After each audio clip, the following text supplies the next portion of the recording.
Hablando de las cárceles, Priscila, tú traes un trabajo a nivel nacional importante de lo que sucede en las cárceles y hablando de mujeres. Bienvenida, buenos días. Hola Luis, muy buenos días a ti y a todo el auditorio de Proyecto Puente. Fíjate que sí, este diagnóstico es a nivel nacional sobre la situación que guardan las cárceles de todo el país en cuestión de garantizar a las mujeres su derecho a la salud, precisamente en si se les da o no toallas sanitarias. Esta idea me surgió porque en el 2022 realicé una pregunta de acceso a la información pública a la Secretaría de Seguridad Pública aquí en Sonora, cuestionando cuánto habían gastado en el sexenio de Claudia Pavlovich en estos artículos.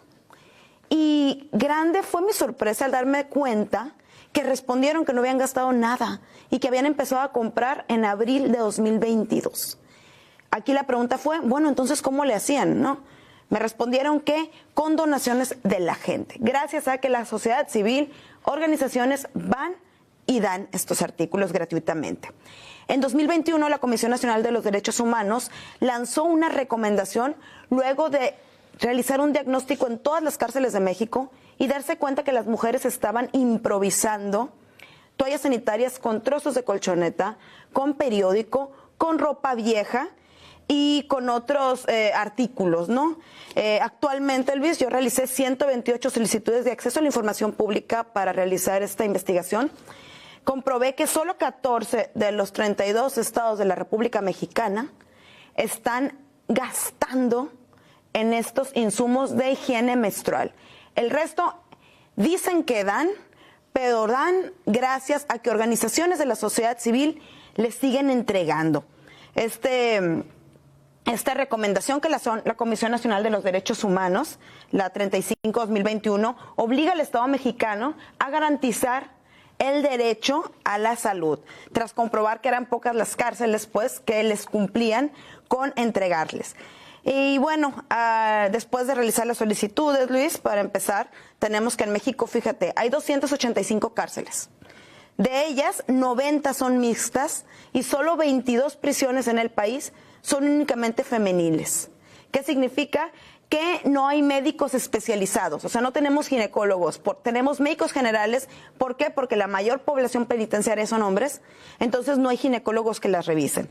Tenemos presas actualmente a 13,677 mujeres hasta agosto del presente año, de las cuales 10,000 se encuentran en México.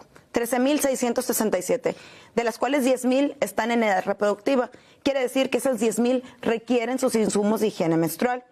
Los estados que, tras la recomendación de la Comisión Nacional de Derechos Humanos, sí cumplieron, además de Sonora, se encuentra, por mencionarte algunos, Baja California Sur, Sinaloa, Tlaxcala, Morelos. En 2023 se sumó Tamaulipas, Puebla. Y sin embargo, hasta el año pasado, hasta agosto, había estados que todavía no habían hecho caso a este señalamiento de garantizar a las mujeres. Para esta investigación platiqué tanto con mujeres que donan artículos de higiene menstrual en los penales, como con Hilda Telles Lino, que fue precisamente la visitadora de la Comisión Nacional de los Derechos Humanos, que fue quien realizó el diagnóstico y fue quien comprobó que el tema de la menstruación y el derecho a la salud de las mujeres nunca en la historia de la Comisión Nacional de Derechos Humanos, ni estatales ni nacionales, se había abordado. También platiqué con Melanie Telles, ella tiene una organización que se llama Menstruación Digna aquí en Sonora, quien dice que el problema de donar, o sea, de tú ir a una cárcel a entregar gratuitamente, es la burocracia con la que te enfrentas, que pierdes más tiempo en papeleos, en llamadas y haciendo lo posible para que te den acceso a ingresar, que en el tiempo que duras reuniendo con la gente y haciendo colectas, ¿no?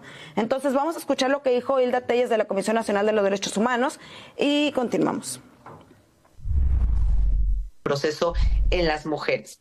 Entonces, pues investigamos y bueno, ¿qué nos dio? O sea, como los principales hallazgos.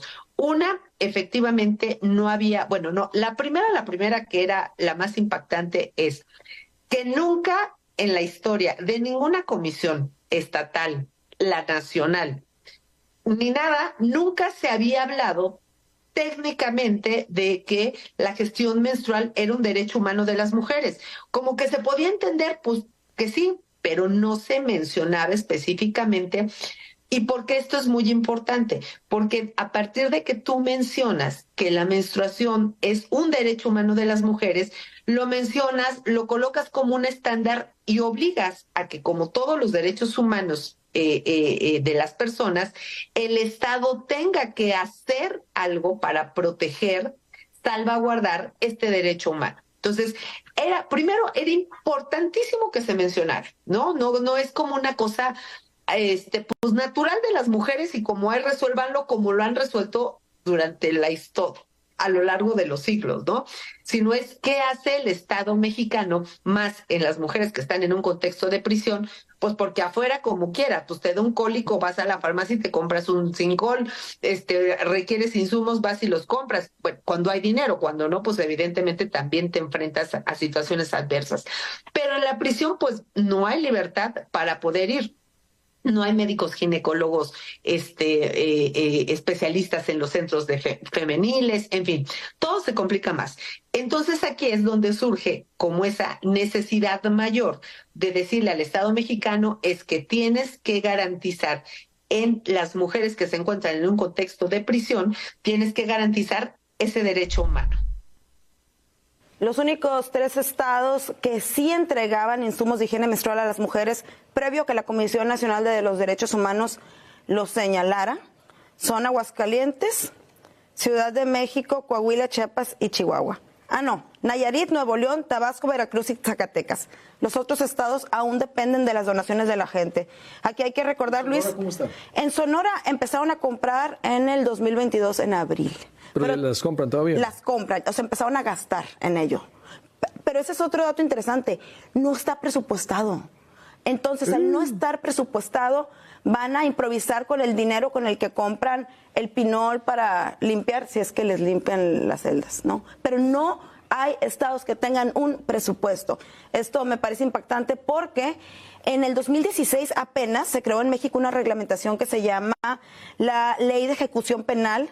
Aquí señala que el Estado está obligado a garantizar a las mujeres este derecho y, sin embargo, pues a 10 años, casi 10 años de esta ley y pues a 3 que la Comisión Nacional de los Derechos Humanos detectar estas prácticas insalubres. Imagínate, Luis, una mujer privada de su libertad, improvisando un tampón con un trozo de colchoneta en las cárceles de México. Es realmente algo inhumano. Tanto que la Comisión Nacional de los Derechos Humanos tuvo que decir que este era un derecho de las mujeres, claro, para que las cárceles y los sistemas estatales penitenciarios lo reconocieran. Para esta investigación, este diagnóstico que lo pueden encontrar en Proyecto Puente y también en cambialistoria.info, porque este es un trabajo que fue respaldado por la agencia alemana, la Deutsche Welle.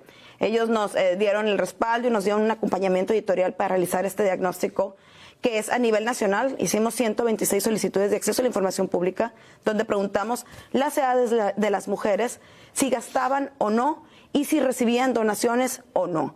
Y bueno, el resultado ahí lo pueden encontrar, es un diagnóstico bastante interesante que puede servir también para reflexionar, porque esto también parte que en los penales en México la mayoría de los directores son hombres.